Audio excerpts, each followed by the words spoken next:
Sekarang kita nikmati dendeng balado ya. Eits, dendeng ini beda loh, karena bahan bakunya bukan dari daging, tapi batang talas. Kreatif banget ya, warga plus 62 dalam mengolah makanan. Sekarang kita kupas kulit batangnya, lalu rendam batang talas dengan air garam untuk menghilangkan getahnya, fams. Lanjut, halusin batang talas dengan blender, fams. Untuk menghilangkan kadar airnya, kita saring dan peras sampai kering, sehingga hanya menyisakan serat halusnya saja. Sekarang kita bikin adonannya, fams. Bumbu rempah-rempah yang dipakai ada lada, bawang putih, pala, kayu manis, dan garam. Supaya teksturnya renyah, masukin tepung umbi dahlia. Biar ada sensasi rasa daging, masukin juga irisan ati ayam. Lanjut, kita kukus adonannya, fams. Biar cita rasa dan warna makanan yang gak berubah, butuh waktu lebih kurang 30 menit sampai adonan matang, fams. Sekarang bentuk adonan menjadi pipih, menyerupai lembaran tipis. Terakhir, masukin adonan dendeng ke dalam oven selama 30 menit. Tara, dendeng talas balado udah jadi nih. Gimana? Mirip banget dendeng daging ya? Dendeng ini bisa langsung dikonsumsi kok, tanpa digoreng dulu. Mantul! Fams, tanaman talas air bisa dipanen batangnya setelah berumur sekitar 2 bulan. Batang talas air ini mempunyai tekstur yang lembut dan rasanya yang manis. Makanya cocok diolah jadi makanan. Ada beberapa faktor agar talas dapat bertumbuh subur, mulai dari kelembapan tanah sekitar 60% sampai keringnya lahan. Dijamin deh, talas bisa dipanen dengan baik dan bisa dikonsumsi.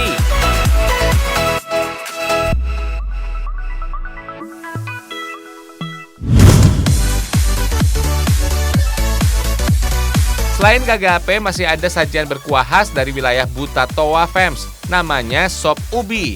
Sop ubi adalah kuliner yang dibuat dengan isian ubi batang atau singkong. Sepintas bentuknya mirip dengan soto ya. Yang jelas rasanya sama enaknya kok. Isian dari kuliner berkuah ini ada mie, bihun, toge, dan kol, fams. Biar cita rasa makin khas, ada tambahan daun bawang, bawang goreng, dan daun seledri.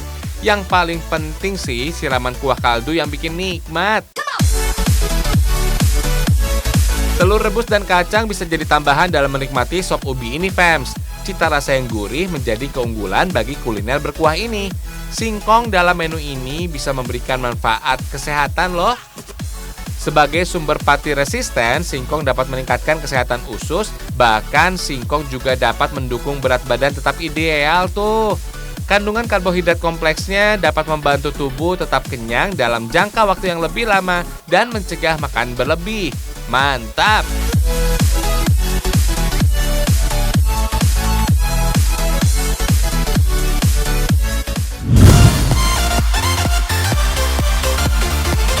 Masih mau ngunyah, fams? Tenang, masih ada nih masakan enak dari Kabupaten Bantaeng. Namanya rakang. Rakang adalah kuliner berbahan kentang dengan parutan kelapa. Paling enak disantap dengan sambal, fams. Dijamin bikin ketagihan deh. Dalam membuat rakang, kita kupas dan bersihkan kentang dulu ya, fams. Lalu rebus kentang deh. Biar kentang cepat matang dan empuk, didihkan airnya dulu, fams. Sebelum kentang dimasukkan. Proses perebusan ini butuh waktu sekitar 1 jam sampai kentang benar-benar matang. Sekarang kita bikin sambalnya. Haluskan cabai, kacang tanah, bawang putih, bawang merah, dan terasi.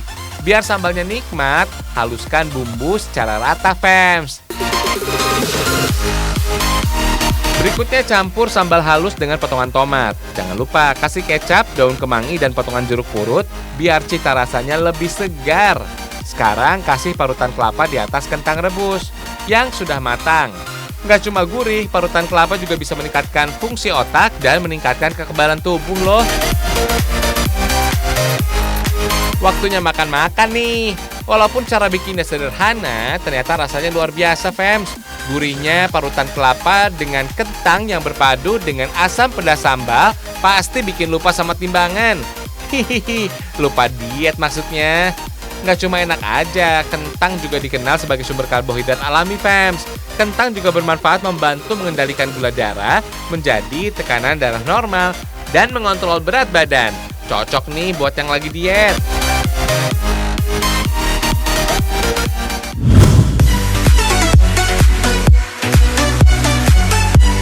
Kalian suka makan rendang? Rendang yang ini beda loh, bukan dari daging sapi atau ayam, tapi belalang. Iya, Fems, belalang yang dianggap hama oleh petani di lahan pertanian. Gak cuma dianggap sebagai serangga yang merugikan saja, belalang ternyata bisa dimanfaatkan sebagai sumber pangan yang kaya nutrisi loh.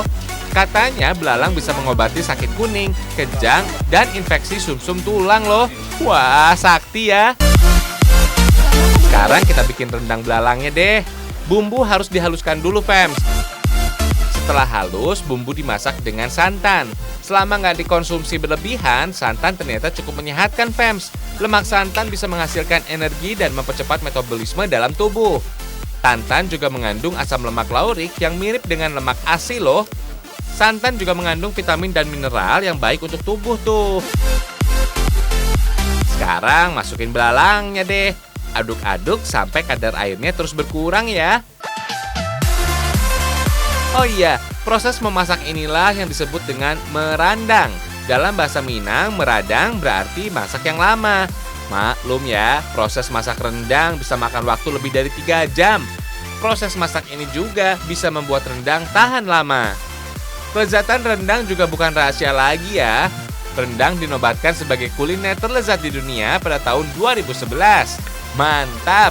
Hebatnya lagi, aneka rempah yang terdapat pada rendang memiliki sifat antibakteri, antikarsiogenik, dan analgesik. Wah, baik banget tuh dikonsumsi ketika wabah pandemi COVID-19 seperti sekarang.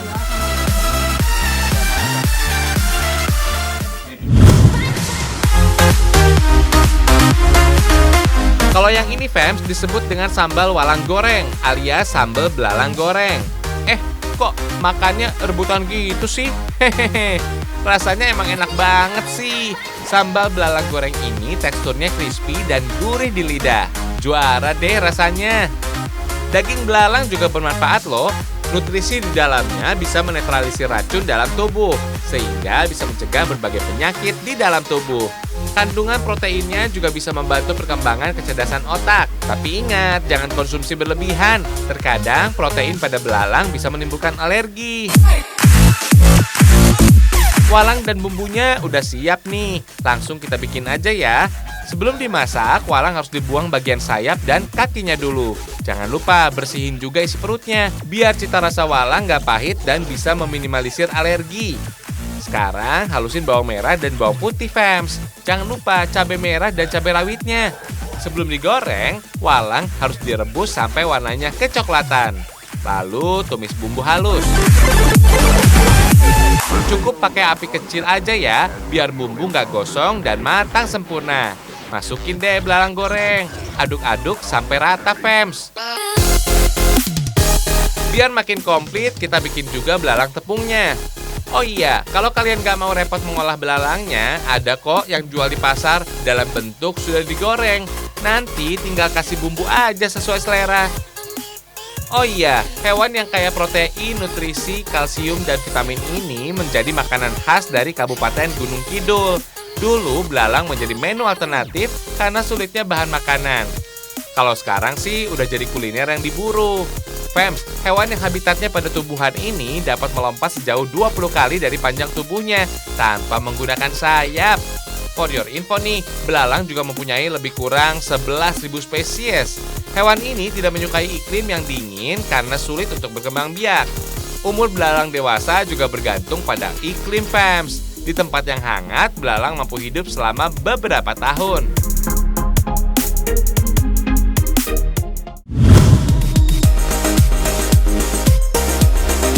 Masih mau menyantap kuliner ekstrim dari Kabupaten Gunung Kidul? Cobain deh bacem garengpung. Kalau di Jawa Barat dikenal dengan nama tonggeret, Fems. Rasa garengpung ini gak jauh beda sama belalang, Fems. Rasanya gurih banget. Katanya serangga ini bisa menjaga organ dalam tubuh, meningkatkan massa otot, dan meningkatkan daya tahan tubuh. Cocok banget tuh melindungi tubuh biar gak gampang sakit. Sekarang waktunya bersihin garengpung. Lalu rendam dengan air bersih deh. Untuk garengpung bagian isi perutnya nggak perlu dibuang karena tidak mempengaruhi cita rasanya. So, langsung aja rebus garengpung bersama bumbu. Bumbunya nggak banyak kok, cuma bawang putih, garam, dan gula Jawa. Oh iya Febs, olahan bacem ini katanya muncul pada abad ke-19 karena murah dan melimpahnya produk gula di Pulau Jawa. Kalau semua bumbu sudah meresap, langsung goreng garengpung sampai teksturnya kering. Paling enak sih garengpung dimakan dengan sambal bawang Fems, biar gurihnya garengpung makin berasa nikmat di mulut. Fems, garengpung adalah hewan yang bisa ditemui saat peralihan musim, terutama peralihan musim penghujan ke musim kemarau. Serangga yang menyerupai lalat berukuran jumbo ini hanya hidup di kawasan hutan pegunungan. Katanya sih hewan ini hanya dapat hidup selama 3-6 hari saja tuh. For your info nih, besarnya tubuh garengpung ini berfungsi sebagai ruang resonansi untuk menguatkan suara yang keluar dari gesekan sayapnya yang tipis, Fems. Keren ya?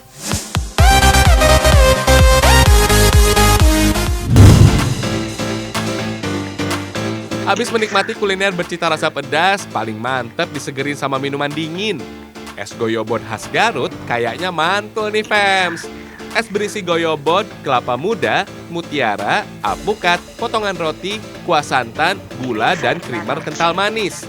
Kebayang dong gimana segernya? Apalagi disantap saat musim kemarau gini Fems, bikin adem. Katanya sih es goyobot awalnya nggak dicampur segala macam bahan kayak sekarang tuh. Goyobot, santan, gula, udah aja gitu. Gula kan es nggak kebungut dulu, nggak ada es ya, jarang es ya. Cuma itu, ada cuma di kampung kan dulu waktu itu. Harga sekelas es goyobot ini juga tergolong murmer alias murah meriah. Cukup Rp6.000 kalian udah dapat kesegaran dan melepas dahaga. Salah satu bagian terpenting adalah goyobot itu Fems. Goyobot dibuat dari tepung sagu aren. Warnanya putih agak keabuan gitu. Caranya, larutkan tepung dengan air dingin Fems. Lalu saring untuk memisahkan kotorannya. Kemudian masukkan air panas pelan-pelan Fems. Aduk terus sagu supaya teksturnya tidak menggumpal. Lama-kelamaan, larutan tepung sagu berubah kental. Tinggal dicetak aja, Fems. Setelah didiamkan di dalam loyang, Fems, adonan goyobot menjadi padat tuh. Mirip agar-agar atau adonan hun kue gitu. Tinggal cacah atau potong goyobot menjadi kecil-kecil. Dalam bahasa Sunda, Fems, goyobot berarti basah. Makna basah di sini maksudnya selama proses pembuatan, goyobot banyak menggunakan air tuh. Sayangnya belum diketahui persis kapan es goyobot muncul, Fems. Yang jelas, Pak Ujang ini menjadi generasi kedua dalam usaha goyobot di keluarganya. Orang tuanya menjadi pelopor es goyobot di Garut. Generasi pertama mulainya tahun 1945 sebelum merdeka. Waktu dulunya di Bandung.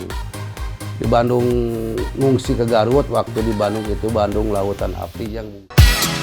Fems, ciri khas es goyobot milik Pak Ujang ini terletak dari pembuatan santannya, Fems. Jadi, kelapa parut diperas dengan air pandan yang sudah dimasak sebelumnya. Setelah keluar sari pati kelapa, tinggal saring deh. Proses pembuatan santan ini hanya untuk menghasilkan aroma pandan yang khas. Selain itu, cara ini bisa membuat santan menjadi tahan lama dan gak cepat basi. Kalau tertarik, boleh loh mencicipi es goyobot Garut ini. Kalau mau, kalian bisa dapat penjualnya di sekitar alun-alun kota Garut. Meski beda penjual, mereka ternyata rata-rata masih saudara tuh. Hehehe.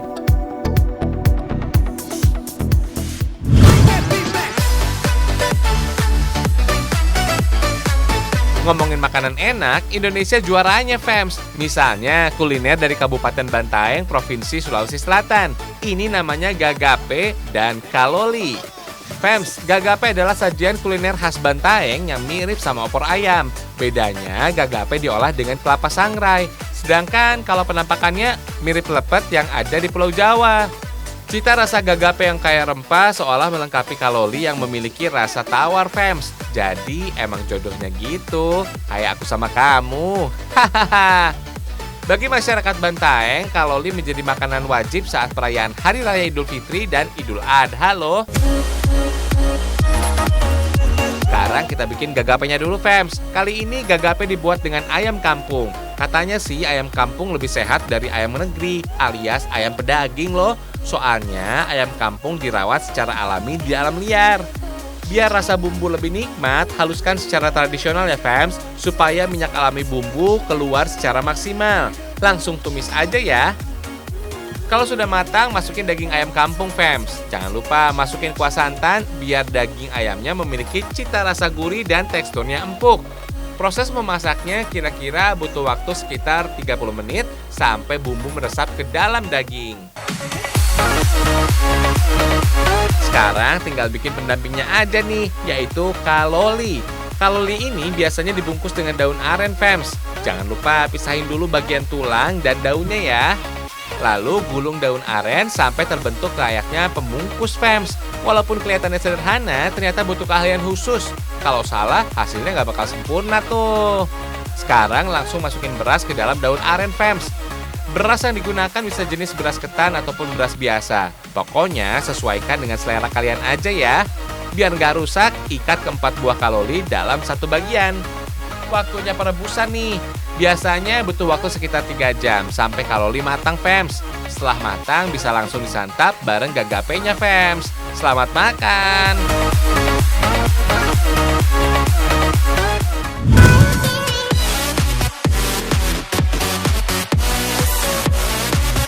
Widih, ada acara apa nih? Rame banget.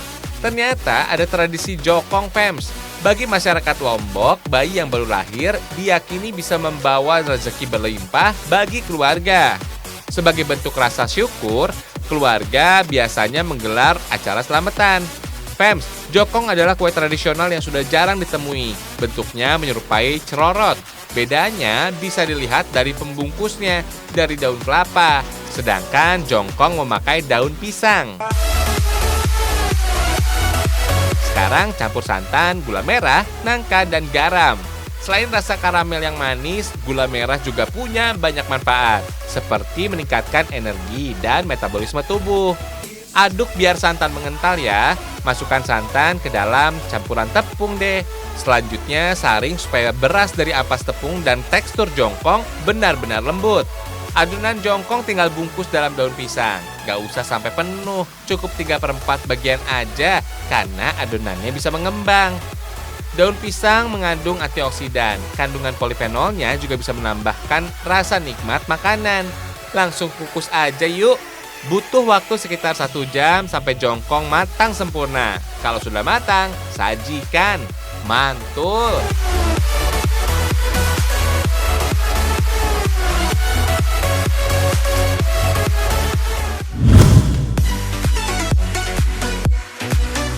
Kalau kalian suka sama olahraga ekstrim, cobain nih Flying Fox ini. Bukan sekedar meluncur dari ketinggian saja, Flying Fox ini berbeda karena jalur yang ditempuh mencapai 625 meter. Siapa mau coba? Buat yang penasaran sama sensasinya, langsung aja datang ke kawasan ekowisata Green Village yang ada di wilayah Gendang Sari, Gunung Kidul. Untuk bisa menikmati wahana ini, kita harus menempuh perjalanan sedikit menanjak. Wajar aja ya fams, titik awal permainan ini berada di atas bukit. Sebelum adrenalin terpacu, nggak ada salahnya ngademin mata dan pikiran dengan pemandangan cantik dari atas sini. Istimewa! Jangan takut duluan ya, wahana ini keamanannya sudah berstandar internasional. Teknologi dari Perancis, sedangkan tali untuk Flying Fox-nya diimpor langsung dari Inggris. Setelah harness dan helm digunakan sebagai pelindung, saatnya meluncur. Iha, asik banget fams, meluncur dari ketinggian kayak gini. Berasa terbang di atas awan. Kecepatan turun dari puncak Green Village ini bisa mencapai 80 km per jam loh. Wah, cepet banget ya. Nggak cuma di Gunung Kidul aja fams, ada juga loh Flying Fox yang memiliki jalur panjang se-Asia Tenggara. Tepatnya berada di Pasuruan, Jawa Timur. Lintasannya mencapai 750 meter dengan kecepatan meluncur mencapai 80 km per jam. Keren! Penasaran ya? Ditunggu kedatangannya ya fams? Tapi tunggu sampai wabah virus COVID-19 hilang dulu.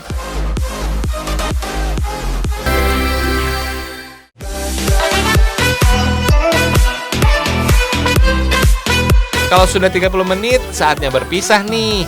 Ragam Indonesia, satu Indonesianya, berjuta kekayaannya. Sampai jumpa.